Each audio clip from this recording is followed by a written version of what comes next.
Banyak orang tuh yang tidak sakit tetapi hobi datang ke rumah sakit, sedangkan mereka itu sebenarnya hanya butuh kasur. Banyak juga yang minta pil untuk meringankan sakit kepalanya yang terasa berat terus tiap hari, tapi mereka tuh lupa merebahkan kepalanya ke bantal, lupa tidur, padahal tidur itu obat nomor satu.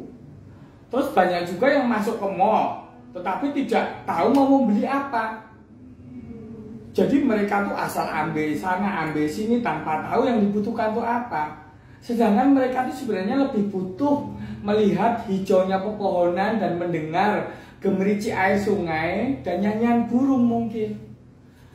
Banyak juga yang pergi ke sekolah tuh hanya untuk mencari gelar, atau mencari gelar untuk ketika kalau nikah nanti di undangannya gelarnya nampak panjang biar bangga orang tuanya juga. Jadi mencari gelar dan kehormatan, tetapi orang lupa bahwa ke sekolah itu mencari ilmu dan cara berpikir untuk menghadapi zaman yang terus berubah. Terus banyak juga yang ke tempat ibadah itu berusaha mencari kebenaran dan kemenangan, sedangkan yang dibutuhkan itu ketentraman dan kedamaian. Jadi kalau hanya merasa paling benar sendiri, itu kadang lupa ketentraman dan kedamaian.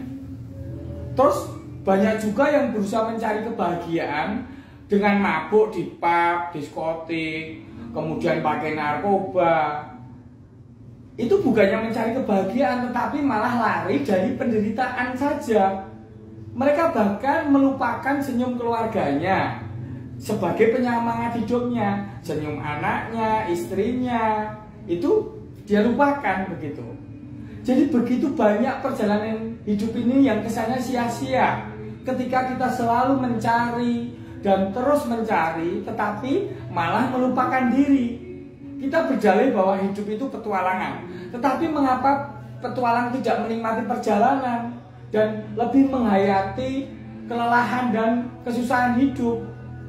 Kita semakin terasing dan bosan di tengah keramaian karena terbiasa mencari di luar dan lupa mensyukuri apa yang di dalam diri kita. Kebahagiaan itu bukan melulu dicari, tetapi kadang-kadang kita harus kembali ke dalam diri kita sendiri.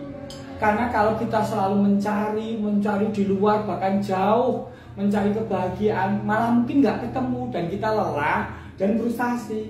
Kadang-kadang kita perlu kembali ke rumah diri kita untuk menekuri apakah sebenarnya kebahagiaan atau ketentraman, kedamaian atau sumber hidup yang menyenangkan itu udah di dalam rumah kita atau belum.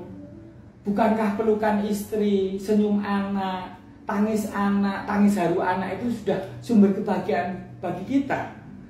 Jadi sebaiknya tidak harus selalu mencari, tetapi kembalilah pulang ke diri sendiri, ke jati diri sendiri dengan modal syukur dulu.